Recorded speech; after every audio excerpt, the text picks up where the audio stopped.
শান্তি উন্নয়নের মূল ভিত্তি। মণিপুর মানেই সাহস ও দৃঢ় সংকল্পের প্রতীক। শনিবার হিংসা বিধ্বস্ত মণিপুরে পা রেখে এমনই অভিমত প্রকাশ করলেন প্রধানমন্ত্রী নরেন্দ্র মোদী। মণিপুর সফরে গিয়ে একাধিক উন্নয়ন প্রকল্পের ভিত্তিপ্রস্তর স্থাপন করেন মোদী। মণিপুরের মানুষের অদম্য মনোবলকে সম্মান জানিয়ে প্রধানমন্ত্রী বলেন, মণিপুরের এই পাহাড় সমৃদ্ধ ভূমি প্রকৃতির অমূল্য উপহার। একই সঙ্গে এটি আপনার পরিশ্রমের প্রতীক। আমি মণিপুরের মানুষের মনোবলের প্রতি স্যালুট জানাই। এদিন মণিপুরে ঘরছাড়া মানুষদের সঙ্গে দেখা করেন প্রধানমন্ত্রী। শোনেন তাদের দুঃখ কষ্টের কথা। বিগত 2 বছরে কি হয়েছে মণিপুরে তা তাদের কাছ থেকেই জানেন প্রধানমন্ত্রী। 2 বছর ধরে হিংসার আগুনে জ্বলছে মণিপুর। বর্তমানে পরিস্থিতি শান্ত। রাষ্ট্রপতির শাসন চলছে মণিপুরে। मणिपुर की ये धरती हौसलों और हिम्मत की धरती है। ये हिल्स प्रकृति का अनमोल उपहार है और साथ ही ये हिल्स आप सभी लोगों की निरंतर मेहनत का भी प्रतीक है। मैं मणिपुर के लोगों के जज्बे को सैल्यूट करता हूं। इतनी भारी बारिश में भी आप इतनी बड़ी संख्या में यहां आए, मैं आपके इस प्यार के लिए आपका आभार व्यक्त करता हूं। 2023 সালের 3রা মে হিংসার আগুনে জ্বলেছিল মণিপুর। কুকি ও মেইতেই জনগোষ্ঠীর মধ্যে যে সংঘর্ষ শুরু হয়েছিল তা মাসের পর মাস, বছরের পর বছর চলে। মণিপুরের হিংসায় এখনো পর্যন্ত 260 জনের মৃত্যু হয়েছে, ঘর ছাড়া 60,000 মানুষ। শনিবার মণিপুরের রাজধানী ইম্ফলে নেমেই দুর্যোগের মুখে পড়েন প্রধানমন্ত্রী মোদী। ভারী বৃষ্টির মধ্যেই সেখান থেকে সড়ক পথে 65 কিলোমিটার পথ অতিক্রম করে চূড়াচন্দ্রপুরে পিস গ্রাউন্ডের ত্রাণ শিবিরে পৌঁছন মোদী। তার সঙ্গে ছিলেন রাজ্যপাল অজয় কুমার ভাল্লা। হিংসার মূল কেন্দ্র চূড়াচন্দ্রপুরে ঘরছাড়া বাসিন্দাদের সঙ্গে দেখা করেন প্রধানমন্ত্রী। শিশুদের সঙ্গে কথা বলেন, তাদের হাতের আঁকা ছবি ও ফুলের তোড়া নেন। উপহার দেওয়া পালকের টুপিও পরেন প্রধানমন্ত্রী। চূড়াচন্দ্রপুর সুপার স্পেশালিটি হাসপাতাল, মহিলাদের হোস্টেল সহ 14টি উন্নয়ন প্রকল্পের উদ্বোধন করেন প্রধানমন্ত্রী মোদী। এর জন্য খরচ হবে 7,300 কোটি টাকা। मणिपुर के लोगों की, यहां हिल्स पर रहने वाले ट्राइबल समाज की जिंदगी को और बेहतर बनाएंगे। ये आपके लिए हेल्थ और एजुकेशन की नई सुविधाओं का निर्माण करेंगे। मैं मणिपुर के आप सभी लोगों को, चूड़ाचांदपुर के लोगों को इन परियोजनाओं के लिए बहुत बहुत बधाई देता हूं। মণিপুরের নামেই মণি রয়েছে, যা আগামী দিনে পুরো উত্তরের আভা বাড়াবে। প্রধানমন্ত্রী মোদী জানান, কেন্দ্র সরকার মণিপুরের রেল ও সড়ক সংযোগ প্রকল্পের জন্য বাজেট বরাদ্দ বাড়িয়েছে। তিনি বলেন, ভারত বিশ্বের 3য় বৃহত্তম অর্থনীতিতে পরিণত হওয়ার পথে।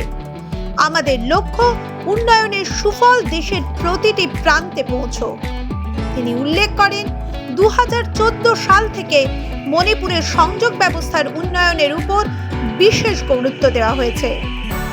সরকারি সূত্রের খবর, মোট 4,746 কোটি টাকারও বেশি বিনিয়োগে এই প্রকল্পগুলির মধ্যে রয়েছে পরিকাঠামোগত উন্নয়ন, স্বাস্থ্য পরিষেবা, শিক্ষা এবং ডিজিটাল উন্নয়ন। साथियों, इस क्षेत्र की संस्कृति और परंपराएं, यहां की विविधता और वाइब्रेंसी भारत का बहुत बड़ा सामर्थ्य है। और मणिपुर के तो नाम में ही मणि है। ये वो मणि है जो आने वाले समय में पूरे नॉर्थ ईस्ट की चमक को बढ़ाने वाली है। भारत सरकार का निरंतर प्रयास रहा है कि मणिपुर को विकास के रास्ते पर तेजी से आगे ले जाएं।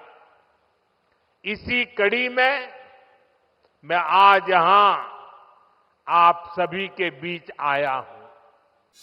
প্রধানমন্ত্রী মোদি সকল সম্প্রদায়ের কাছে শান্তি বজায় রাখার আহ্বান জানিয়ে বলেন, আপনাদের সন্তানদের ভবিষ্যতের জন্যই সবাইকে শান্তির পথে এগোতে হবে। মণিপুরের এই অঞ্চলে হিংসার প্রভাব পড়েছিল, কিন্তু এখন সকল সম্প্রদায় শান্তির পথে এগোচ্ছে। আমি সকল সংগঠন এবং গোষ্ঠীকে সামাজিক সম্প্রীতি ও পারস্পরিক বোঝাপড়ার সাথে এগিয়ে যাওয়ার আহ্বান জানাই। ভারত সরকার মণিপুরের জনগণের পাশে আছে।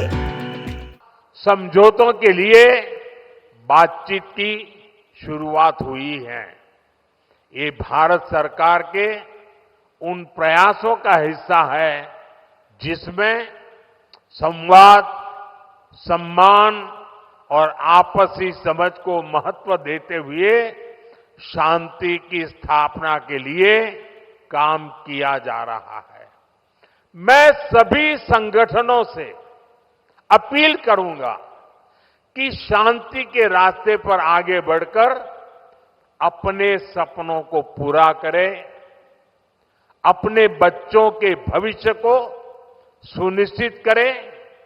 और मैं आज आपको वादा करता हूं, मैं आपके साथ हूं।